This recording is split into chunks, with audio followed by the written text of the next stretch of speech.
Hi hello friends welcome back. இன்றைக்கி நம்ம beetroot halwa ரொம்பவே டேஸ்டியாக எப்படி செய்யலாம் தான் பார்க்க போகிறோம். இந்த பீட்ரூட் அல்வா செய்கிறதுக்கு ஃபஸ்ட்டு ஒரு கடாய் எடுத்து வச்சுக்கோங்க. அதில் ஒரு 3 டீஸ்பூன் நெய் சேர்த்துக்கோங்க. நெய் சூடாக ஆரம்பிக்கட்டும். நெய் சூடாக ஆரம்பித்தக்கப்புறமா அண்டிப்பருப்பு ஒரு 10லேருந்து ஒரு 15 அண்டிப்பருப்பு சேர்த்துக்கோங்க. அண்டிப்பருப்பு முதல்ல நல்லா வதக்கி எடுத்துக்கோங்க.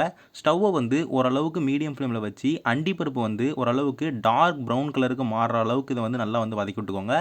சில பேர் பொன்னிறத்துக்கு மாற அளவுக்கு வதக்குவீங்க. அதை விட லைட்டாக கொஞ்சம் டார்க்காக இருந்ததுன்னா உங்களுக்கு அண்டிப்பருப்பு சாப்பிடும்போது ரொம்பவே டேஸ்ட்டாக இருக்கும்.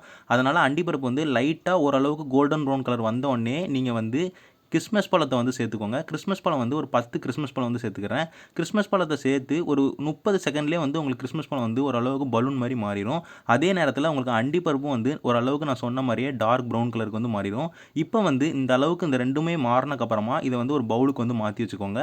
மீதி நெய் கடாயிலே இருக்கட்டும். நம்ம முதலே கொஞ்சம் எக்ஸஸாக தான் நெய் சேர்த்துருக்கோம். எதுக்காண்டி முதலே எக்ஸஸாக நெய் சேர்த்துருக்கோம் அப்படின்னு பார்த்துக்கிட்டிங்கன்னா, நம்ம பீட்ரூட்டையும் இந்த நெய்யில் நல்லா வதக்கி விட போகிறோம். அதனால் பீட்ரூட் நல்லா டேஸ்ட்டாக வரும். அதனால தான் முதலே நான் எக்ஸஸாக நெய் சேர்த்துக்கிட்டேன்.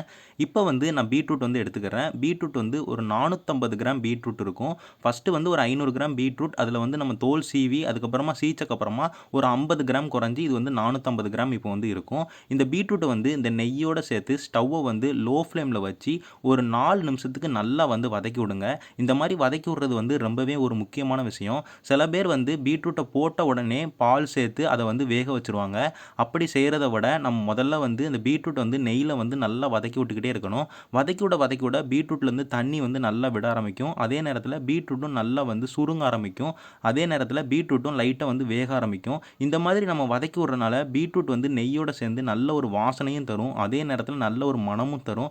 அதே நேரத்தில் அது குடிச்சிருக்க தண்ணி எல்லாத்தையுமே அது வெளியே விட்டு தண்ணி எல்லாமே நல்லா நம்மளுக்கு வத்திரும்.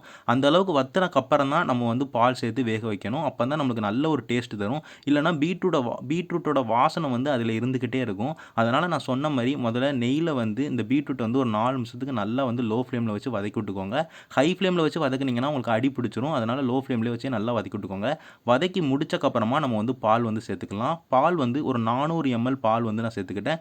காய்ச்சின பால் தான் சேர்த்துருக்கேன். திக் பால் தான் சேர்த்துருக்கேன். காய்ச்சாத பால் சேர்க்காதீங்க. காய்ச்சாத பால் சேர்த்திங்கன்னா திடீர்னு அது தெரிஞ்சிருச்சுன்னா நம்மளுக்கு மொத்தமாக பீட்ரூட் எல்லாமே வம்பா போயிடும். அதனால் ஓரளவுக்கு நீங்கள் காய்ச்சிக்கோங்க. காய்ச்சி முடிச்சக்கப்புறமா அது ஆறுனக்கப்புறமாவோ இல்லை சூடாவோ நீங்கள் சேர்த்துக்கலாம். எப்படினாலும் நீங்கள் சேர்த்துக்கலாம். சேர்த்து நீங்கள் ஸ்டவ்வை லோ ஃப்ளேமில் வச்சு ஒரு மூடி போட்டு ஒரு 5 நிமிஷத்துலேருந்து ஒரு 6 நிமிஷத்துக்கு நல்லா கொதிக்க விடுங்க. மூடி போட்டு கொதிக்க விடுங்க. மூடி போடாமல் கொதிக்க விடாதீங்க. மூடி போடாமல் கொதிக்க விட்டால் ரொம்ப நேரம் ஆகும். மூடி போட்டு கொதிக்க விட்டால் ஓரளவுக்கு சீக்கிரமாகவே வந்துடும். ஒரு 5 நிமிஷம் கழித்து நீங்கள் இதை திறந்து பாருங்கள். ஓரளவுக்கு எந்த அளவுக்கு வெந்திருக்குன்னு அடி எதுவும் பிடிச்சிருக்கானு நீங்கள் செக் பண்ணிக்கோங்க. அடி எதுவுமே பிடிச்சிக்கல அப்படின்னா நீங்கள் திரும்ப இந்த பால் நல்லா வத்துற அளவுக்கு நீங்கள் இதை திரும்பியும் மூடி போட்டு இதை வேக வச்சுக்கோங்க. உங்களுக்கு பீட்ரூட் வேகிறதுக்கு ஒரு 10 நிமிஷம் தான் ஆகும். அதுக்கு மேலே ஆகாது. ஆனால் இடையில நீங்கள் திறந்து பார்த்துக்கோங்க. ஏன்னா அடி பிடிச்சிட்டுனா நம்மளுக்கு டேஸ்ட்டே மாறிடும். அதனால் முடிஞ்ச அளவுக்கு நீங்கள் லோ ஃப்ளேம்லேயே வச்சு நீங்கள் கொதிக்க விட்டிங்கன்னா உங்களுக்கு அடியும் பிடிக்காது. உங்களுக்கு பீட்ரூட்டும் நல்லா வெந்துடும். 10 நிமிஷம் கழித்து நீங்கள் பீட்ரூட்டை திறந்து பார்த்தீங்கன்னா உங்களுக்கு பீட்ரூட் நல்லா வெந்துடும். நல்லா சாஃப்டாக ஆயிரும். அதே நேரத்தில் பாலும் ஓரளவுக்கு நல்லா வத்திரும். அப்படி வத்தலைன்னா நீங்கள் திறந்து வச்சே பால் வத்துற வரைக்கும் நல்லா கிண்டி விட்டுக்கிட்டே இருங்க. ஸ்டவ்வை ஹை ஃப்ளேமுக்கு கொண்டு போயிடாதீங்க. லோ ஃப்ளேமில் வச்சே கிண்டி விடுங்க. உங்களுக்கு நேரம் ஆனாலும் பரவாயில்ல. நீங்கள் ஹை ஃப்ளேமுக்கு போயிட்டீங்கன்னா லைட்டாக அடி பிடிச்சினாலும் மொத்தமாகவே நம்மளுக்கு அல்வா டேஸ்ட் மாறிடும். அதனால் லோ ஃப்ளேமில் வச்சே இந்த அளவுக்கு பால் எல்லாம் நல்லா வற்றி இந்த அளவுக்கு கட்டியாகிற ஸ்டேஜுக்கு வர வரைக்கும் இதை நீங்கள் கிண்டி விட்டுக்கிட்டே இருக்கணும் லோ ஃப்ளேமில் வச்சு. இந்த ஸ்டேஜ் வந்தக்கப்புறமா நம்ம சீனி சேர்த்துக்கலாம். நான் சீனி ஒரு 100 கிராம் சீனி சேர்க்க போகிறேன். 100 கிராம் சீனி இந்த பீட்ரூட் அல்வாக்கு போதுமான்னு கேட்டிங்கன்னா கண்டிப்பாக போதாது. நான் வெறும் சீனி மட்டும் சேர்க்க போகிறதில்ல. அது கூடவே நான் பால் கோவாவும் சேர்க்க போகிறேன். ஸ்வீட் கோவாவும் சேர்க்க போகிறேன். நான் அன்ஸ்வீட் கோவா சேர்க்கலை. ஸ்வீட் கோவா தான் சேர்க்க போகிறேன்.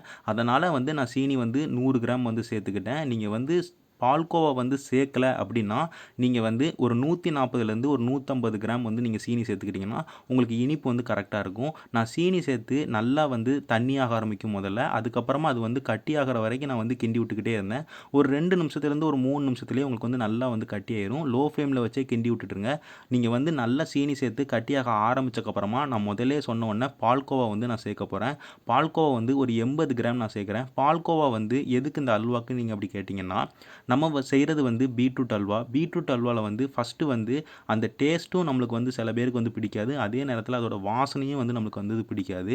அது வந்து நம்மளுக்கு வந்து கிட்டத்தட்ட கடைசி வரைக்கும் இருந்துக்கிட்டே இருக்கும். நம்ம அந்த வாசனையை லைட்டாக மாற்றுறதுக்கும் அதே நேரத்தில் நல்ல ஒரு டேஸ்ட் வந்து அதாவது பால் மாதிரி நல்ல டேஸ்ட் கொடுக்குறதுக்கும் நம்ம வந்து இந்த பால் கோவா வந்து சேர்த்துருக்கோம். முடிஞ்ச அளவுக்கு சில பேர் வந்து அன்ஸ்வீட்டன் கோவா தான் சேர்ப்பாங்க. என்கிட்ட வந்து அன்ஸ்வீட்டன் கோவா இல்லாதனால நான் வந்து ஸ்வீட் கோவா வந்து சேர்த்துக்கிட்டேன். நீங்கள் வந்து எது இருந்தாலும் வந்து சேர்த்துக்கோங்க. நீங்கள் வந்து அன்ஸ்வீட்டன் கோவா சேர்க்கிங்கன்னா நான் 140 கிராம்லேருந்து 150 கிராம் சீனி சொன்னதில் வந்து நீங்கள் வந்து 130 கிராம் வந்து சேர்த்தா போதும்.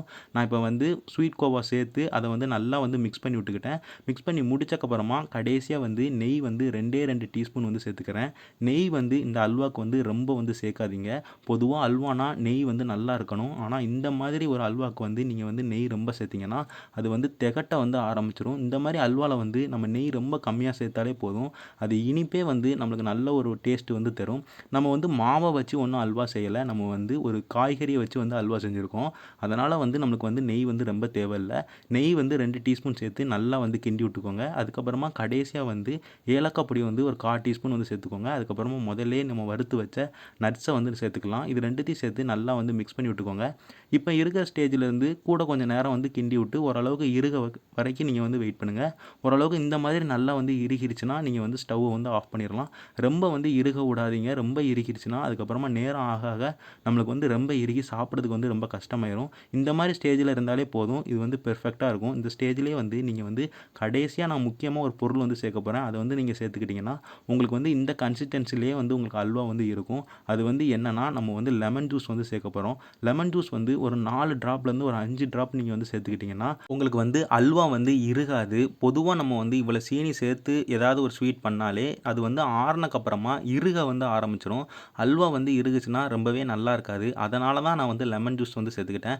லெமன் ஜூஸ் வந்து ஒரு 4 ட்ராப் நம்ம சேர்த்து ஸ்டவ்வை வந்து உடனே ஆஃப் பண்ணிடுங்க. ஆஃப் பண்ணிட்டு கிண்டி விட்டிங்கன்னா உங்களுக்கு அல்வா வந்து நான் இப்போ வீடியோவில் காட்டுற மாதிரியே கன்சிஸ்டன்சியில் இருக்கும். உங்களுக்கு இறுகவே இருக்காது. அதனால் மறக்காமல் நீங்கள் வந்து லெமன் ஜூஸ் வந்து சேர்த்துக்கோங்க. இப்போ வந்து நம்மளுக்கு இந்த பீட்ரூட் அல்வா வந்து ரொம்பவே சூப்பராக வந்து ரெடி ஆயிடுச்சு. இதை வந்து சூடாக நீங்கள் சாப்பிட்டீங்கன்னா ரொம்பவே டேஸ்ட்டாக இருக்கும். ஆறி சாப்பிட்டாலும் ரொம்பவே டேஸ்ட்டாக இருக்கும். கண்டிப்பாக இந்த ரெசிபியை வந்து வீட்டில் ட்ரை பண்ணி பாருங்கள். எல்லாருக்குமே செஞ்சு கொடுங்க. எல்லாருமே ரொம்ப விரும்பி சாப்பிடுவாங்க. நான் இதே மாதிரி வேற ஒரு நல்ல ரெசிபியில் வந்து பார்க்குறேன். நன்றி.